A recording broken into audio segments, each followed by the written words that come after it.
Yo, what's up, guys? It's MV. We're back on the MCOM YouTube channel.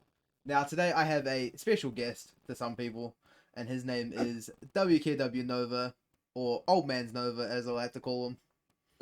Yeah, fair enough. You know, man has no hands. Enough hands. Enough hands. Believe me, enough hands this tournament. We'll see. We'll see. We'll see. I've got them robotic implants. Yeah. True cosplayer of the Victor. But, yeah, fair enough. Yeah, the glorious baby. We always gotta tie that back in. Right, so today we're gonna talk about three different categories of things. So we're gonna do the matchup predictions for week 4. Then we are going to talk about the biggest disappointments and or underperformance in the teams so far. You know, and I guess we could probably praise a couple of the teams that have exceeded our expectations. And then in the third part, which most people typically like this part because it strokes the egos of whoever's in the first place. But then we're going to discuss the top 5 in each role, plus potentially a standout for the group stage MVP so far in this event. So, we won't waste too much time going back and forth. We'll just skip right into our match predictions. So, in Group A, we have Cavalry playing against Stormwolves. We have Stallions against Conquerors. We have Ches versus Knights. And then in Group B, we have GGG Balhay versus WKW Academy. Vespertine Evolutions versus Starcasters. And Revolt Wyverns versus J Dragons. So we'll start from the top down. So the game on stream is Cavalry versus Stormwolves. What are our thoughts going into that one, Nova? I'll take over here. Obviously, I can give a kind of a non-bias opinion, unlike someone in this call. Why? Because I am on one of the teams, but Yeah, that's true. Honestly, and no offense, Envy, all competitive BSing aside, I think this will be pretty easy for Stormwolves. I think their bot lane, or their AD carry is just the best in the tournament by quite a decent amount. Lost his potential to carry games is huge. And yeah, I don't really see Cavalry having a threat to kind of stop him from taking over team fights if it is even going into mid game. So I think it'll be 2-0. okay. So you've got 2-0 for Stormwolves. I again, I'm on one of the teams, so it'd be in really bad faith for me to be like, oh yeah, we're gonna get O2'd, right? That's Yeah. there's no Mamba mentality in that kind of prediction. So I think we're gonna take it 2-1. And that is because they are integrating a new mid laner, even though like this it was their sub mid laner, but he's coming in full time from what I've heard. I do think maybe Vigi might run it down. Hopefully, you know, he might come in on one of those off days. PayPal Vigi, yeah. He might have to, you know, because my top player has said he does not like playing into Vigi because Vigi only plays Lee Sin and Volibear, and neither of those are played very often. So it will be a hard fought battle on the MCOM stream, but I think we can do it. That is my prediction for that matchup. But Very, again, very confident. You sold me. bit of biasness. You know, I'm gonna lock in Zed. I'm just gonna go 17-0 in lane. Uh, Sorry, I'm taking some NA copium at this point, but oh yeah, this man's got the tank. I can hear it. yeah, Just... we're on that good stuff. That Southland type of stuff. Yeah, that's the Southland copium. Yeah, Yeah. Of the course. farm, Yeah. breed and farmed copium. Yeah. Apparently worst city in New Zealand. But anyway, Wait, is it actually yeah, got voted the worst city in New Zealand. what in Chicago? Or... Yeah. That's so good. What do you mean? Right. Yeah, I mean, I was born there to be fair, but you know. Yeah. To be fair, we have laser tag now, so that's pretty good. Oh hell yeah, yeah. Just like 10 years after laser tag was cool. Right. So in the next matchup in Group A, to put us back onto track, we have the GGG rivalry match, I guess. Like Civil War. Yeah. Civil War is probably a better way to put it. We've got Stallions versus Conquerors. I don't know if this is going to be very, very interesting to watch for most people. I think Conquerors probably just go in, slap them around 2-0, and then leave. Like, I don't have much faith in Stallions to even take a game in this series. Yeah, it's really hard with these kind of bottom of the table games. The Conquerors aren't a bad team. They've definitely struggled to pick up wins versus the top three, unfortunately. But I think it will be a pretty decisive 2-0 as well. Yeah, it's very hard to talk about some of these matchups. Like the only like edge you can maybe give Stallions is that they know Conqueror's better than any of the other teams in the event, so maybe they've prepped well enough for them, right? There's also the psychological component of them having played each other a lot, and obviously if we're just going off results in the tournament, it can be rough to go versus a team that you just consistently lose to in scrim sets. Yeah, And that could be the case at Stallions Conquerors matchup too, where Conquerors are probably a regular scrim partner for Stallions because I don't really see them doing much external scrimming. yeah, Uh, could just be some uh, in-house things. yeah, yeah. Obviously, like just if you just look at the OBGGs and the rank spread and just how they're doing in the tournament, you'd expect it to be pretty one-sided. Yeah, I don't think it's very competitive. There were some non-competitive games this week, with a couple like bangers in there as well. Uh-huh. And then we both got 2-0 for that one. Pretty Yeah. clear cut. I don't think there's much of a win condition for Stallions outside of Yeah. Conquerors show up and they've all got COVID or something, right? Like, Oh, fuck. Okay, that's a bit toxic. You but cut the tape, cut the tape. no, I'm authentic. That's my word. Yeah, And then authentic envy. Yeah. yeah. Might get cancelled a couple times, but anyway. Then in the last matchup in Group A, we've got Ches vs Knights. Again, Yeah, I another stomp. think it's probably also pretty clear cut that Knights 2-0 this one without actually any kind of sweat. Yeah, I really wish I could make a more analytical take on this. But something I've learned from years and years of studying pro play, you just kind of got to call it like it is with some analysts. I just think it's going to be a 2-0. I don't think it's going to be close. Cheers just haven't looks like they've got a lot of synergy together this tournament, and obviously like the spread of ranks is a lot lower than other teams too. I think they're mostly gold players. Yeah. Nothing against gold players, but when you're versus what Knights is bot lane or AD carries diamond too, Yeah. it's just a bit of a gap here. Yeah. I mean, I do think that they've brought in a couple good pieces, right? They have Amp now, which is formerly known as like Bucking Fasted, Oh right? yeah, Huge, like long standing in the scene. You and I both know him based off name and reputation. yeah we do. Yeah, Nico OTP from back in the day. But I don't see him as that 1v9 carry player. He's good no, enough to play, but he's the role player. He's not the superstar. and also just the kind of problem with those kind of long-standing iron to gold players, the dinosaurs like myself and you and Bucking. I'm the T-Rex though. Um, okay. Um, uh, you got to evolve past, and I just don't see that those players really have. Yeah. They just kind of still the same as they were 4 years ago. Like there's not a lot of growth in how they play competitive. And that can be up to coaching. But these tournaments are long. Teams get better, so Yeah. who knows? Maybe we'll see something more competitive out of chess. Right. So now we move into Group B.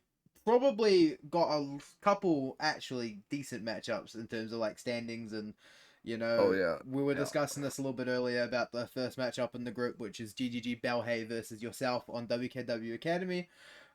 If you guys lose this matchup, you may put your standings in the complete disarray. I And mean, the top three is pretty safe, or not really. Actually, that's the thing. yeah, Uh, Balhae and Revolt are right on the cusp of each other. So us losing to Balhae this week would almost guarantee Balhae top three, I think. But if we beat Balhae, Revolt actually have the head-to-head over Balhae. With yes, Starcasters being pretty clear second unless they drop to Evo for some weird reason. and Uh, they're playing Jade Dragons, right? Revolt is, and then last week they play us. yeah. So like that Yeah. will be some interesting matchups. But in terms of Belhay versus WKW, like you took the lead on my matchup because of bias. I'm gonna take the lead on your one. No worries, I mate. I do probably give the edge to WKW. As much as this hurts me, my mental is trying to be positive about this. I just have that You're bot lane. beaten into submission. Yeah. That bot lane is just so goddamn volatile. but I mean by volatile I mean in a good way, right? You guys have shored up some of their weaknesses as a duo, right? Because in the past they were too aggressive, right? By picking champions around them and just focusing towards saving them from themselves in that lane. So Gaydad's has actually been unlocked a lot more to where Consistent is the word. Yeah. he is probably the second best AD carry behind Lockstar. Hmm. And I just don't, you guys just put him in the driver's seat. Balhay doesn't have anyone that can match it. Balhay could take a game, but I think it's unlikely. I probably just have WKW 2-0. Yeah. I mean, obviously, I mean, it's time for me to give my bias take. I also think it should be a 2-0. I mean, with 2-0 in every other set, we still haven't dropped the game. Um, so yeah. Yeah, like it's a rough one, right? Like Well, I I mean, all credit to Balhay. I'm speaking from the Weekend Warriors player here. We're definitely not looking past them just because I say 2-0. I don't think it's gonna be easy. We think they're a good team. It's just I think that we've shown this tournament that we're better. So yeah, it'd be very difficult for them to take it, right? But even if they do take a game, I think you guys have the mental fortitude to pull back a game for it regardless. we're really good mental. Yeah. Yeah, you know, some of your players have been on quite whack rosters, and so they've learned to Alpha like deal with smile. it. Ah, I Yeah. was more so talking about Alliance. Both your bot lane had to deal with me for a while. Oh, yeah, true. Yeah, just waiting for that. I'm playing on a team with envy. Fuck. That reunion is coming soon at some point. Though, Nova. I'm just saying. Well, Gatorhead's barky. I think I'd rather gouge your eyes out. The reason the reason I'm playing is because they wanted to be on a competitive roster. I What do you don't mean? think that you I could fulfilled do that. that. I could do that. Mhm. Okay, dude. I just need some Victor arms. Yeah, yeah, Yeah, yeah, yeah. yeah. You just Right. need more jungle gangs. Maybe more jungle ganks. I'll put it in the memo. So we'll move into VSP evolutions versus Starcasters. If Starcasters lose, which I don't think they will, on Bro, paper they should that win. fucks this group, man. Like, if they lose, again, we're gonna discuss this later, but I have them as like the most underperforming team coming into this tournament. Ooh, interesting. Like, they in theory should be top three, and I don't think they hit top three anymore because some of the other teams have stepped up. Uh, Is it stepped up, or do you just think that people overestimated? Oh, we'll talk about this later. But yeah, yeah. we'll discuss this more in depth in the second part of this, but yeah, I have to say Starcasters 2-0. Evolution hasn't been looking very good in these matchups. No, Um, I do need to give Evo some props though. Sorry to cut you off there, Envy. no, you're right. Um, they actually did win a game versus Jade, I think. They kind of stomped them. Obviously ended up losing that series 2-1. Not that I think it's gonna stop the series from being a 2-0. I also think it'll be a 2-0 for Starcasters. I think Starcasters are really good. Uh, they just need to find a way to play that suits them. Yeah, I agree. It's just that they've like pound for pound. I just don't think Evolution touches them very much. They have some off-road players playing wacky positions, and Yeah, like it's very hard to pick up a new like style so quickly and a new like role. I agree with Um, that. Yeah. like outside of swapping into like the role of like a jungle, like because there is like just tank picks, and it's a lot easier to hide a whack jungler than it is to hide a whack, for instance, mid laner. If they've swapped from a different role, mid lane ends up being pretty important in these games. Yeah, Or AD yeah, carry, right? yeah. I agree with that. They're probably the important roles, and you kind of want someone who's on roll, who's been playing it for a while. It's probably easier to swap from mid to AD than AD to mid, because some of the champions are versatile and can play on both.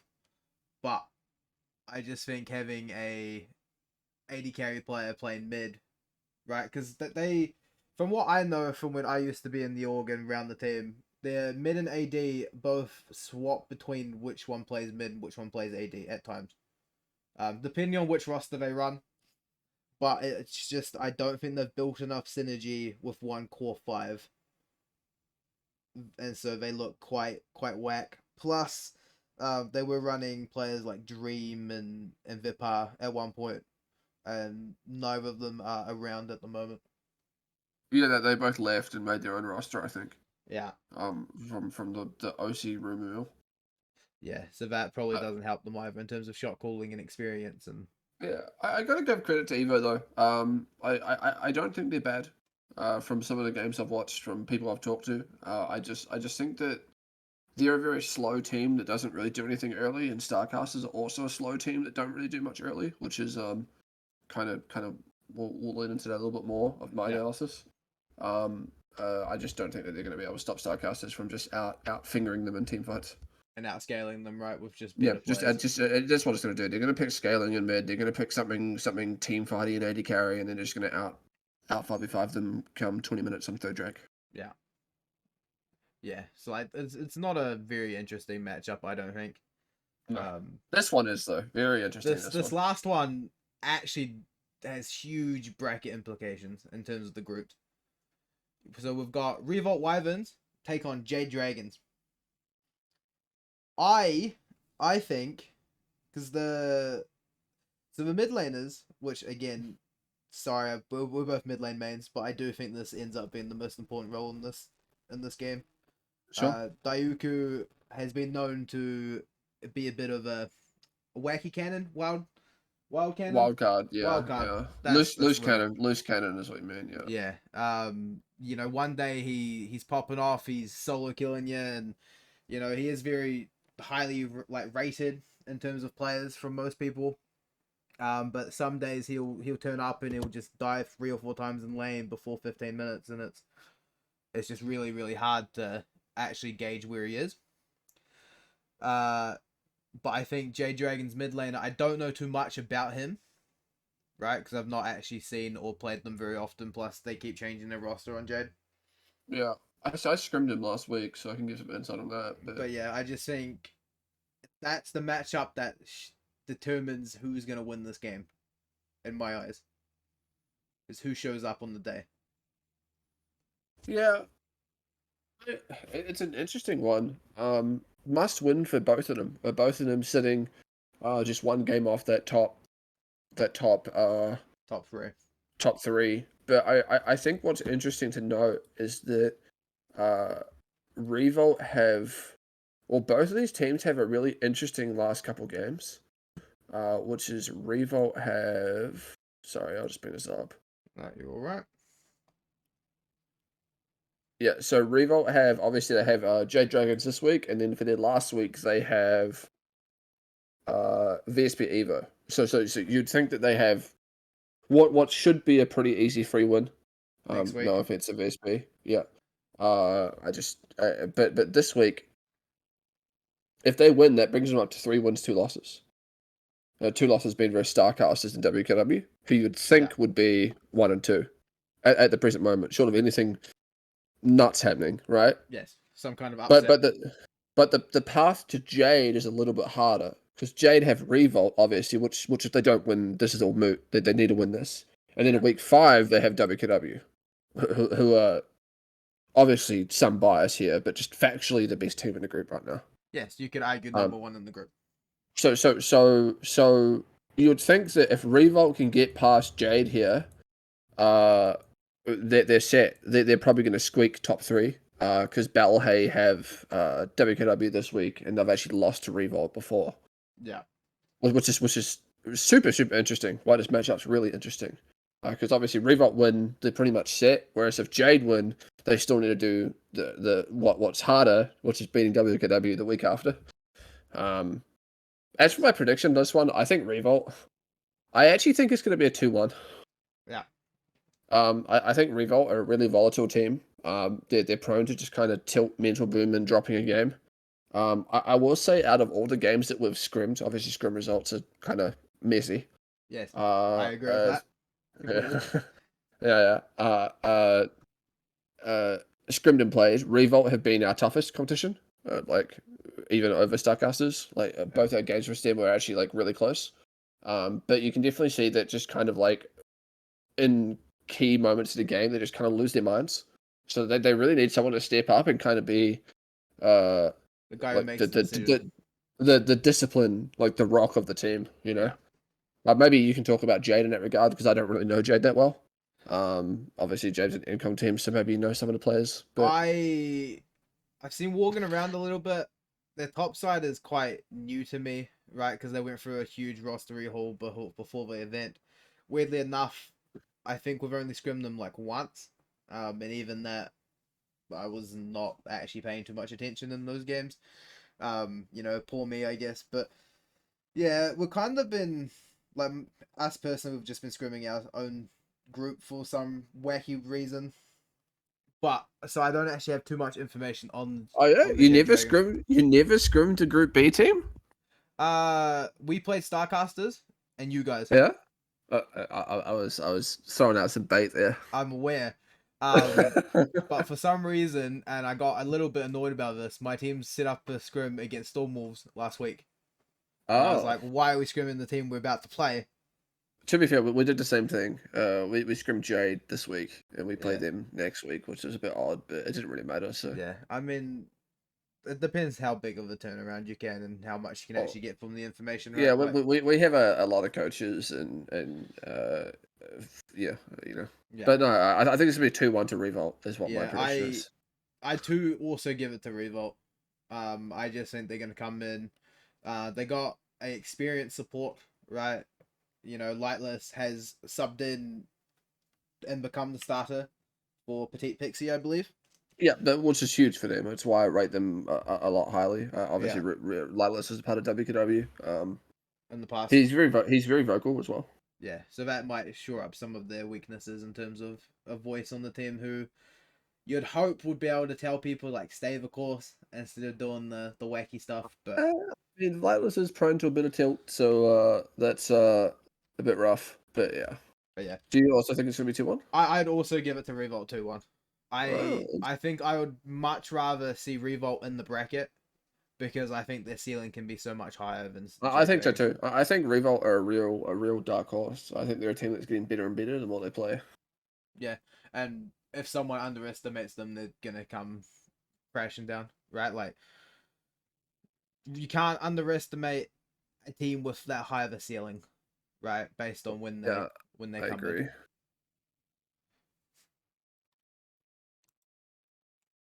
Right, so that will conclude part one of our discussion with Nova.